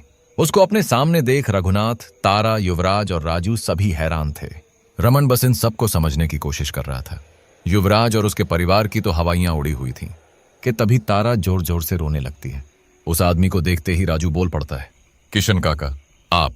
रमन आश्चर्य होकर राजू की ओर देखता है। युवराज, मुझे माफ कर दो किशन, हमसे बहुत बड़ी गलती हो गई, माफ कर दो हमें। किशन, माफ करने वाला मैं कौन होता हूं युवराज बाबा, मुझे तो बस अपने जान से मारा था, पर सोना, उसके तो आपने आत्मा को ही छलनी कर दिया। आपके अत्याचारों से तड़प कर मरी थी और बदले की आग में ऐसे जलने लगी कि ना जाने कितने ही मासूमों जान लेती चली गई। रघुनाथ, किशन, रोक ले अपनी बेटी को, उससे कह हमें माफ कर दे, हम यहां से बहुत दूर चले जाएंगे, वह तेरी बात को मना नहीं करेगी। किशन, उसके लिए बहुत देर हो चुकी है मालिक, बहुत तड़प रही है सोना और मैं भी उसकी मुक्ति चाहता हूं, जो युवराज बाबा को मारे बिना असंभव है, और फिर उसके बाद वह मेरे साथ चली जाएगी। यह बात सुनकर सभी घबरा जाते हैं और फिर किशन पीछे मुड़कर सोना को देखने लगता है। सोना अपने प्रचंड रूप में गरजते हुए आ रही होती है और इधर युवराज और उसका परिवार डर से कांप रहे होते हैं। युवराज, सोना, माफ कर दो मुझे, माफ कर दो, वैसे मैं कुछ ही दिनों में खुद ही मर जाऊंगा, तो तुम्हारा मकसद तो तभी पूरा हो जाएगा, मुक्ति तुम्हें खुद ही मिल जाएगी। युवराज के ऐसा कहते ही सभी उसकी ओर अवाक होकर देखते हैं। सोना, युवराज, आज तो तुम्हारा मरना निश्चिंत है, तुम्हारी मौत और मेरी मुक्ति। बहुत इंतजार किया इस दिन के लिए, तुम मुझे और बेवकूफ नहीं बना सकते। युवराज, मेरा यकीन करो सोना, मुझे ऐसी बीमारी है जिसकी वजह से शादी के बाद मेरी कोई पत्नियां जिंदा नहीं रहीं, क्योंकि मेरा इलाज चल रहा होता है तो मैं ठीक हूं, और वह लोग मर गई। यह बात मैंने अपने माता पिता से भी छुपाई और मेरे साथ संबंध बनाने से ही उनकी मौत हुई है। यह बात भी मुझे मालूम है, मेरी लड़कियों की आदत की वजह से आज मेरा यह हाल है। तारा, क्या तुझे बीमारी? युवराज, हाँ माँ। सोना, फिर भी शादियां किए जा रहे हो नीच, तब तो तुझे और भी मारना जरूरी हो गया। लड़कियों पर अत्याचार की आदत तेरी अभी तक गई नहीं, तेरा अंत अब तय है। और रही बात तुम्हारे माता पिता की, उन्हें मैं नहीं मारूंगी। बेटे को अपनी आंखों के सामने मरता देख उनका बुढ़ापा कैसे तड़प के कटेगा यह मुझे पता है, बस तुम सबकी आंखों में यही तड़प ही देखना चाहती थी। राजू, इसके माता पिता को इस हवेली के बाहर फेंकवा दे। किशन, पर बेटी, यह तो वैसे ही मरा हुआ है, इसे और क्या मारना? सोना, बाबा, हम दोनों के प्यारे से जीवन में इसने ही जहर घोला था, यह मैं चाहकर भी भूल नहीं सकती।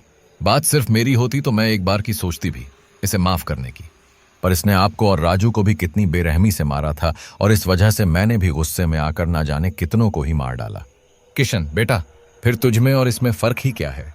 तूने अब तक जिनको मारा है, क्या उनका परिवार नहीं रहा होगा? तो फिर तूने उन्हें मारने से पहले क्यों नहीं सोचा? आज मैं यहां सिर्फ इसलिए आया था कि तुझे भी तेरे गुनाहों का पता चले। इस हवेली में जिन यात्रियों को तूने बिना सोचे समझे मौत के घाट उतार दिया, यह लड़का रमन की ओर इशारा कर इसके दोस्त को भी मार दिया, फिर भी उसने तेरी मदद की, तो तू क्या युवराज बाबा से कम गुनहगार है? तो बता, अपने लिए क्या सजा चाहती है? सोना, बाबा, आप सच कह रहे हैं। गुनहगार तो मैं भी हूं, पर जहां इतने लोगों को बिना वजह के मार दिया, तो इस गुनहगार को मारकर सारे गुनाहों की सजा पालूंगी। इसे मारकर ही मुझे मुक्ति मिलेगी, इसलिए मैं इसे नहीं छोड़ सकती। किशन, ठीक है बेटा, मैं तेरा और राजू का इंतजार करूंगा। अगर इस पापी को मारकर ही तू मुक्त होगी तो खत्म कर दें इस पाप के संसार को। रमन, सोना, एक और बात, तुम सारे लोगों को मारकर रखती कहां थी? मेरे दोस्तों को तुमने मार दिया, पर उनकी लाश वह कहां है? सोना, मैं सारे लोगों को एक कोठी में बंद कर देती थी, जहां वह भूखे प्यास से तड़प कर मर जाते थे, और वह कोठी इस हवेली के बगीचे के नीचे है। पर उस कोठी को कभी भी खोलने की कोशिश मत करना, वरना यह हवेली शैतानों से भर जाएगी, क्योंकि वे भी अब शैतान बन गए हैं। मेरे जाने के बाद यह हवेली बिल्कुल पहले की तरह सुरक्षित हो जाएगी। बस शर्त है कि वह कोठी कभी खुलने ना पाए। उसके बाद रमन बाहर चला जाता है और सोना भी युवराज को खत्म कर मुक्त हो जाती है। रघुनाथ और तारा उस हवेली की जिम्मेदारी एक संस्था को दान में देकर निरुद्देश हो जाते हैं। संस्था उस हवेली को और भी मनोरम बनाकर उसे और भी आकर्षित बना देती है। उस हवेली की ख्याति दूर दूर तक पहुंच जाती है और पर्यटकों का तांता लग जाता है। रमन के कानों में भी हवेली की ख्याति पहुंच जाती है और वह हवेली को फिर से नए रूप में बिना कोई रूहानी शक्तियों के देखने की लालायित वहां आ जाता है। इतने मनोरम दृश्य को देखकर रमन बहुत खुश होता है और 2-3 दिन वहां ठहरने का इरादा करता है। एक रात जब वह होटल के कमरे में सो रहा था, अचानक उसकी आवाज उसके दरवाजे पर हुई दस्तक से खुलती है। रमन थोड़ा घबरा जाता है, पर फिर वह सोचता है कि वह सब तो अब खत्म हो गया है।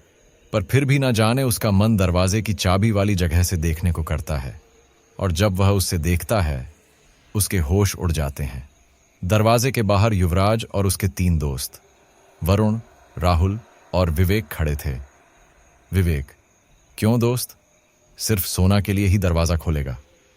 हम भी तो कब से तेरा इंतजार कर रहे हैं। रमन पूरी तरह से डर जाता और समझ जाता है इस हवेली से रूहानी सांगे कभी जा ही नहीं सकते। फिर वह काफी मशक्कत करके उस होटल को हमेशा के लिए बंद ही करवा देता है। मेरे प्रिय दर्शकों, यह कहानी यहीं पर समाप्त होती है, लेकिन कैसी लगी कहानी? कहानी ने आपके मन की कितनी गहराई तक स्पर्श किया? कमेंट करके जरूर बताएं। तभी तो मिलती रहेंगी ऐसी अद्भुत कहानियां।